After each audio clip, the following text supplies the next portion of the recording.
let's look at the letter of intent on page 130 because we really actually do use this at the meeting. All this is a place to record the terms we just agreed upon, and we get them to sign off on it so we can send it over to the attorney along with the lease option agreement. That's all it is. If you don't want to use it, I don't care, but you might as well. It's pretty simple.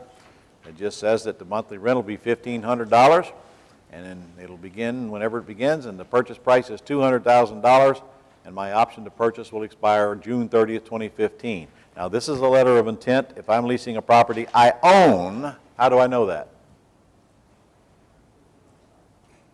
Or if I'm leasing one that I'm sandwich leasing, how do I know? Because if it weren't, I wouldn't have a fixed purchase price, would I?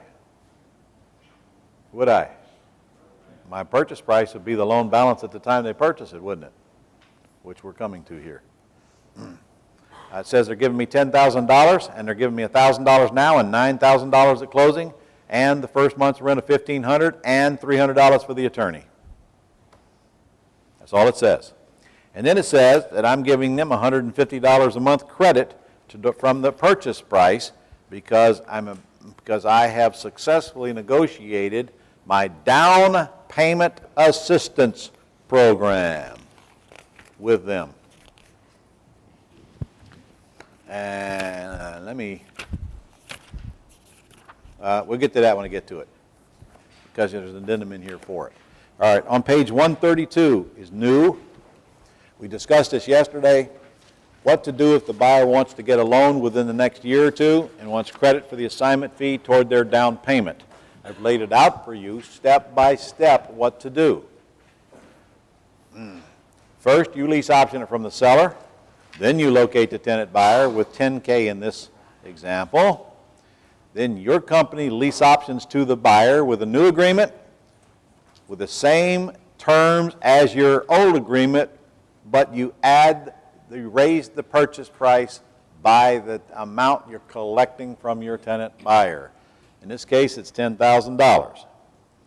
So if I'm lease optioning it for $190,000, what would I be lease optioning it to them for? $200,000, with a $10,000 non-refundable deposit showing.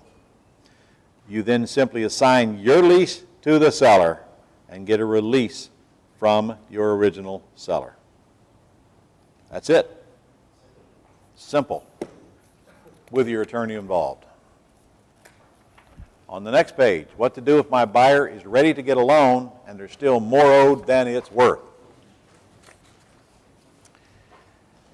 We touched on that yesterday as well.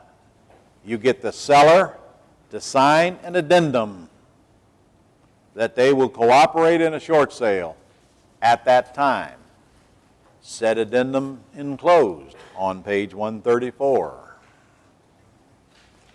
It says the parties agree that should the payoff of the existing mortgage that now encumbers the aforedescribed real estate exceed the assigned lender appraised value at the time of the exercise of the option as determined by the appraiser chosen by the buyer's lender, seller shall pursue a short sale to buyers. There is no money due seller whether or not closing is conducted as a regular sale or a short sale. Both parties understand there is no guarantee the lender will accept an amount less than the mortgage balance. Is that pretty clear? In other words, there's no guarantee anybody's going to get anything done, but we're going to darn sure try, and I agree to try as the seller. That's brand new, incidentally. Even Scott doesn't have that addendum in its current status because I just changed it the other day.